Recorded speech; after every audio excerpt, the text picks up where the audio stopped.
I'm observing life, trying to make a synthesis out of it. Well, about story and telling, right? So I'm telling you me. Well, I need more condenses like that. It's a round thing, which is the concept, and it's the telling, which, you know. Right, so I'm both a journalist and an artist, and I'm operating in both places, contemporary art institutions, but also printed media especially. And me being active in this media since 1990 after the fall of communism modified the way I think and the way I draw. And I'm very grateful for the door, the guys at the magazine who organized this and giving me the opportunity to talk to you now. And also it's a great pleasure to me to salute one of the people which I'm working to this magazine. It's called 22. It's the first independent weekly magazine, political and cultural, in Romania after the fall of communism. And somewhere here in the room is a guy which I've been working the last 10 years. He's my Secretary General, Răzvan Braileanu. Ciao.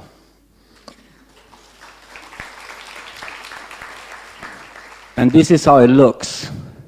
1.5 meters of drawings. This is the collection of I'm drawing every week since 1990 in the same place. Well, I'm drawing about freedom. It's kind of funny, but think about how many of you are free.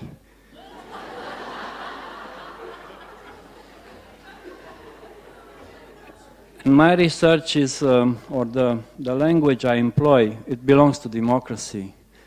So the freedom of X, and not to the oppression part. Like every time I operate outside this comfort area of a democratic system, I was more or less into the problems. Well, I was born on the side of Berlin Wall without graffiti, on the Eastern European side.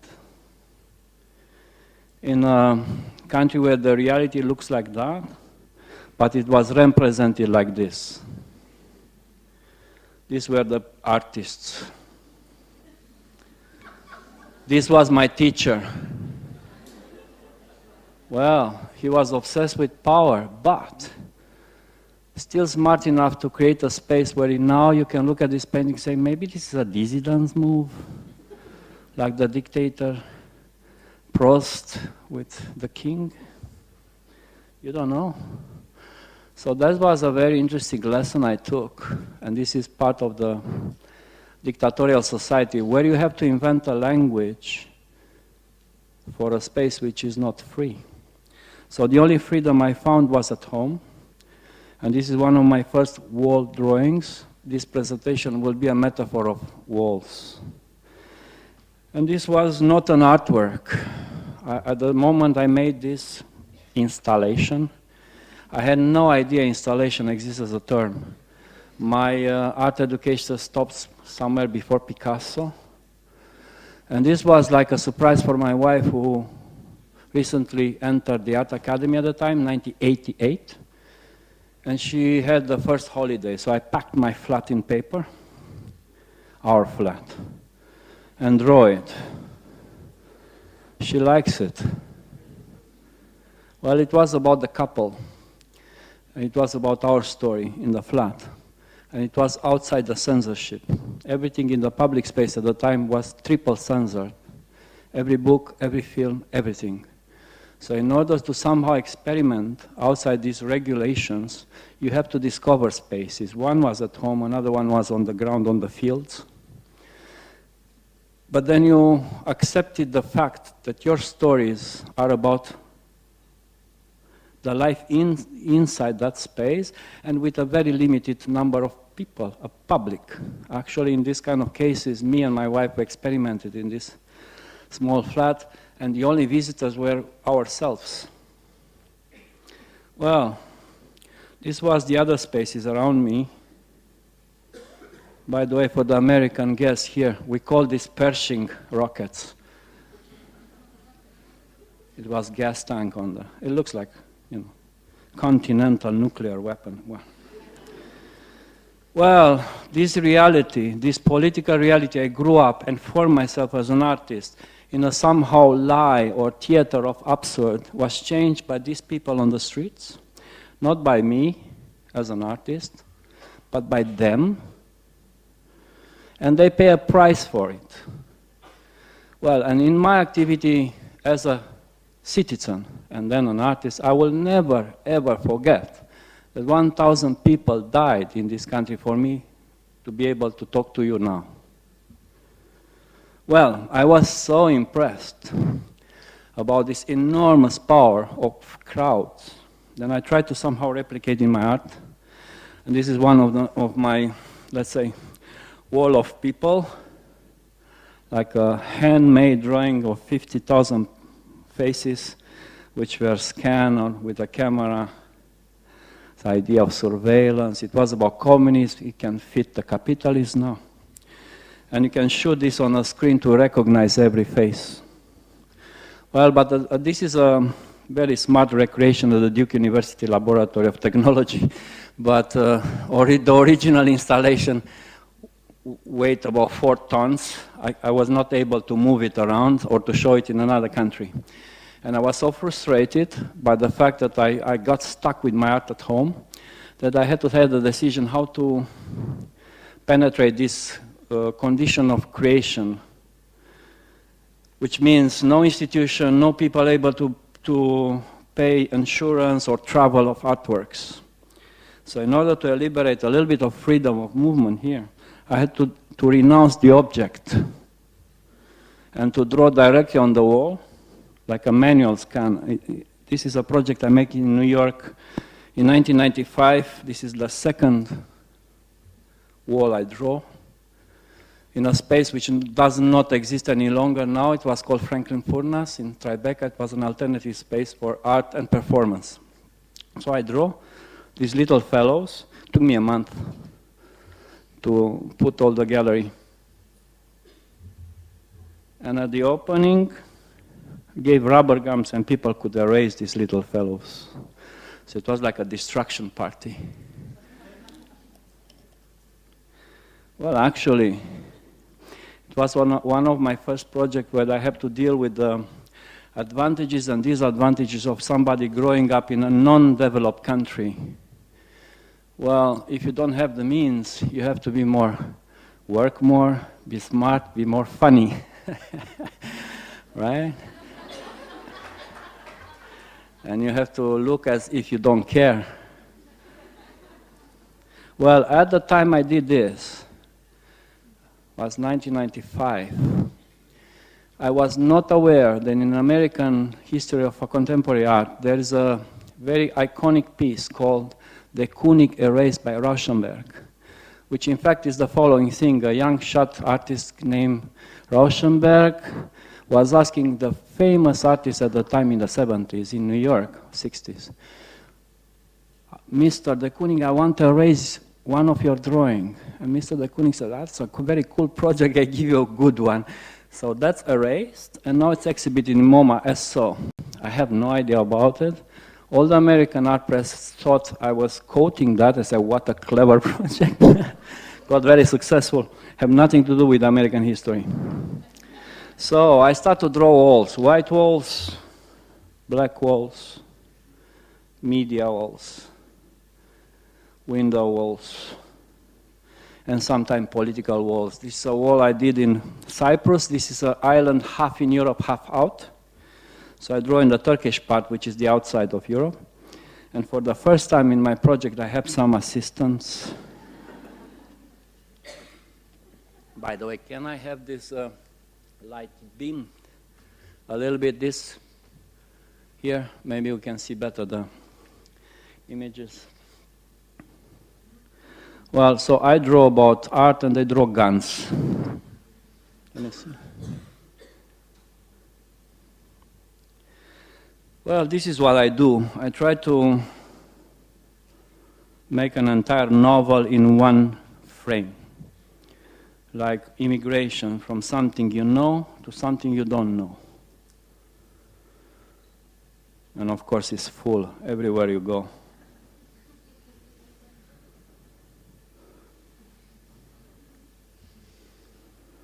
And of course, it's about how that is communicate to you. What that person carry, a kid or a gun? What's it in the bag? And how come not in my name from 2003 is not my problem right now? Or how this enormous population who move from one side to another become like, you know, the paper you can rip? Well, the Berlin Wall is gone, apparently. But apparently there are now walls to be built between each of the countries in Europe.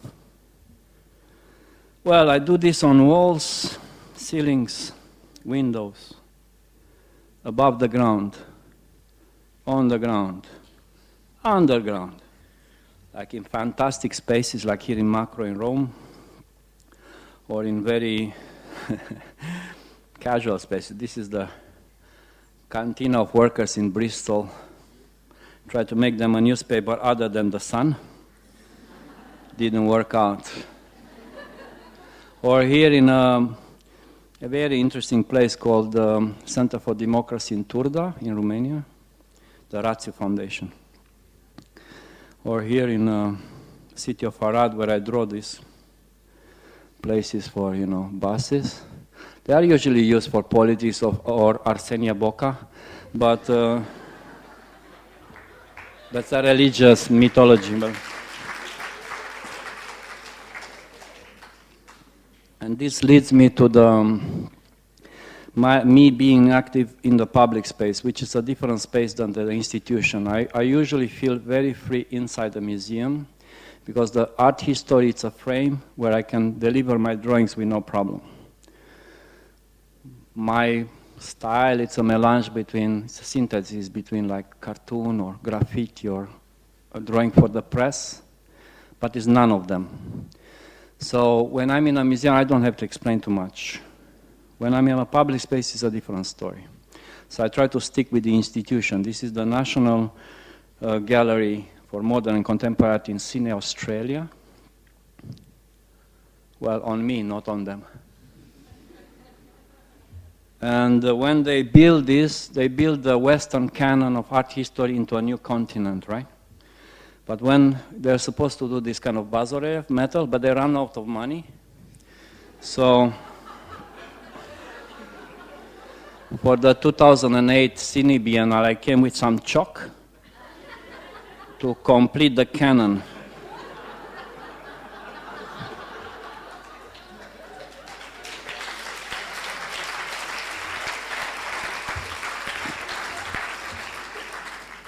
And as you all know, it's a conceptual thing, right? Well, I better said I love your Volkswagen. Well, when I came down from the crane, this old woman came to me and said, "Did you did that?" And I said, "Well, now it's a lecture coming. Like, I'm messing their museum or something." But she was super cool, and she said, "Oh, finally some intelligent graffiti." So this is what I do. I do some intelligent graffiti. In the biggest walls, the biggest museum in the planet, this is Museum of Modern Art in New York, for a show called What Happens to US.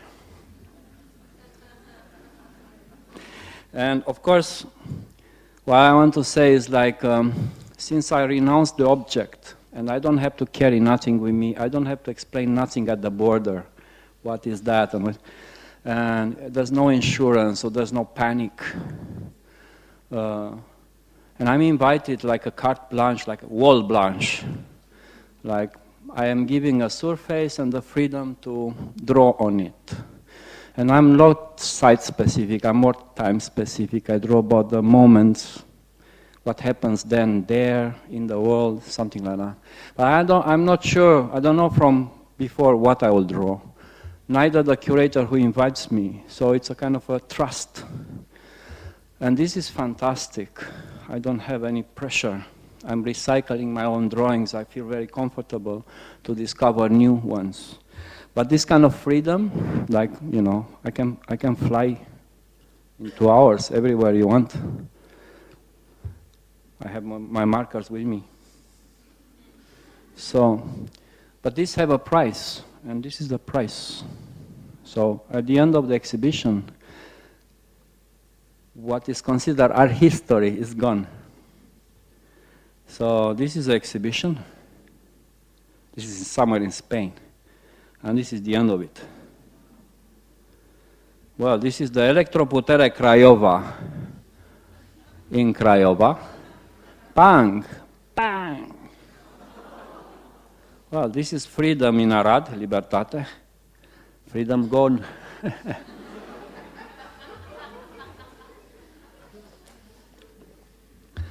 So I'm painted over, washed, erased by negligence.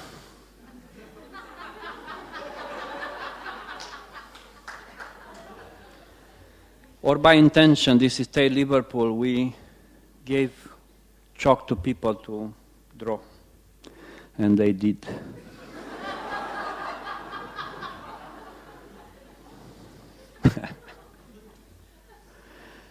Well, a lot of people love Jenny and stuff. Well, but it's also, I had, well, art field is a very multi-layered thing, a very intellectual and intelligent territory. So there are ways to fix you, even though you want to escape. And in some cases, I also agree with this strategy. And this is fantastic building and project called the National Technical Library in Prague, which its principle of decoration or graphic design is the transparency, so the measurements are on view. That's how much meters are around and when it was built. So I deposit there as drawing in the main lobby my repertoire of drawings from the last 20 years. And that's not because it's a library and not an art museum, so I'll not be judged as an art history, kind of, but from more content based, I think. Anyways, hey.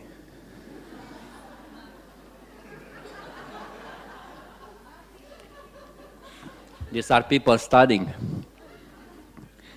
Good. On any other stuff, let's say, fixing some of my, I'm born in Sibiu, in Transylvania, so global vampires have to have more teeth.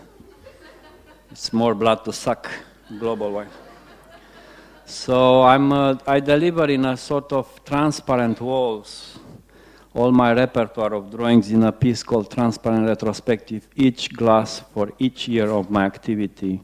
And this was produced and showed in a fantastic place in France called Le Magasin in Grenoble. You know Grenoble by skiing, right? Well, they have a fantastic art space, this one.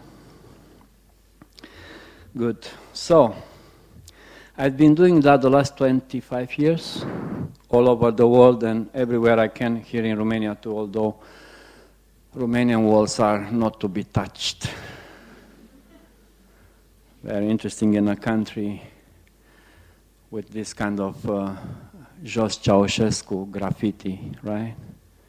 Anyways, this is a place I've been showing in 2005 Istanbul Biennale. It was a very rough, aggressive place in a very political biennial exhibition of art.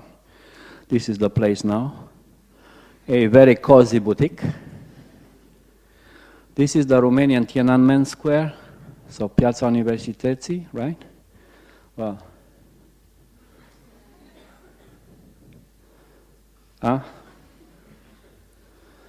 and the body of the woman and the body of the man who changed history in my country are now advertising tools. So the condition, the context of my work changed, right? The representation of dictatorship, now it's a cool thing. And we all making it cool.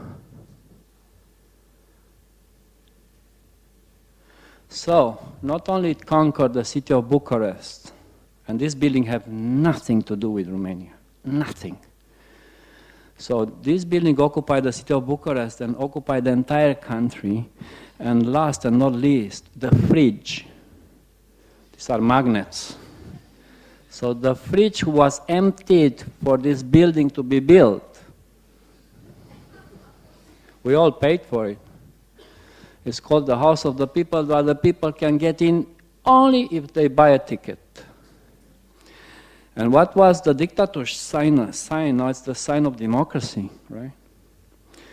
Well, it looks like that it have a wall around, and in 25 years' time, we could not recuperate this space for the city. It remains for them. So, when you stage a protest around this symbol of democracy now, you need 5,000 bodies. It was done twice in 25 years' time. One for this protest with Roșia Montana against the cyanide poison exploitation. A second one for the opening the archive of Secret Service. Well, because of that I felt this kind of not urge, but somehow to become more activistic than I want. I'm not in the middle of event, I'm more like a drawing provider for things. And I start to draw on Facebook wall. So when it was Occupy University, when it was about the gypsy neighborhood in Bucharest, I'm asked to provide drawings. When it was this surveillance situation, when Tania Bruguera, an artist from Cuba, was arrested at home. So I'm asked to provide images people can put as a Facebook page or share among. And I'm happy to do that, which has become a very, very central activity in my art in the last 5 years, I think. Sometimes people download this and go for revolution, which I may tell you, it puts a very big responsibility on the shoulder, on my shoulder, as an artist, right? And I start to relearn or to understand which of my signs become valuable for community, and I reclaim them back. And this is a wall I'm doing in my hometown. I'm a worker. It's called Horizontal Newspaper. It lasts since the last 5 years, and it's a place where I'm putting content according to the politics around in the city of Sibiu, in Romania, and in the world. So I'm constantly updating and edit statements about the state of the society today. This year is black. Well, due to the fact that everybody will get arrested. What the fuck?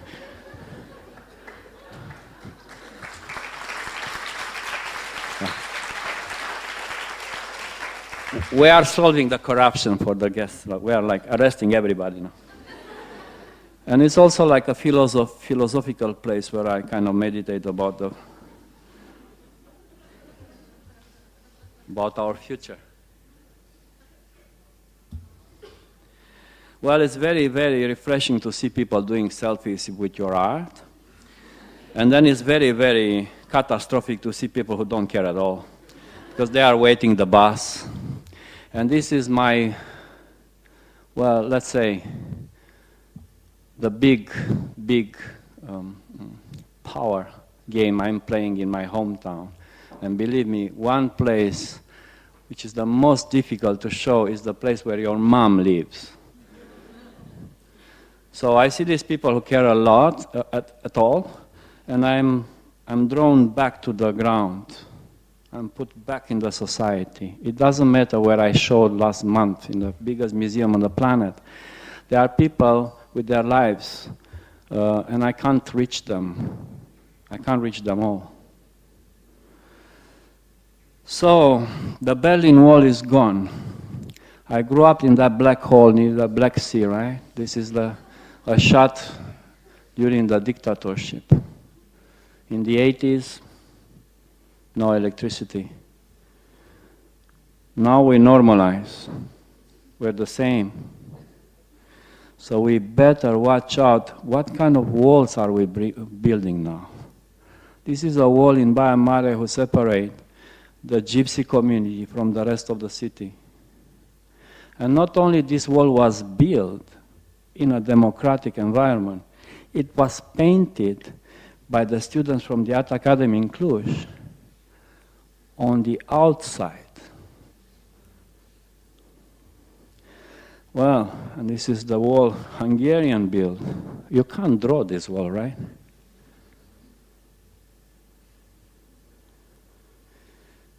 Okay, so let's end in a more optimistic note. This is a wall who separates people who have water from people who don't have water. It's in Israel, and about 10 years ago, no, 5 years ago, I don't know exactly the date, a group of artists called Artists Without Walls, both Palestinian and Israeli, stage a performance, which means they drill a hole in this wall, put a video cable through, and what they film on one side, it was projected on the other. Therefore, you can see through the wall. You can see, do like this for the other people beyond. So, when I was little, I dreamed to become what I am today. You have to think, what did you dream to become when you are young? Because life drives you in different directions.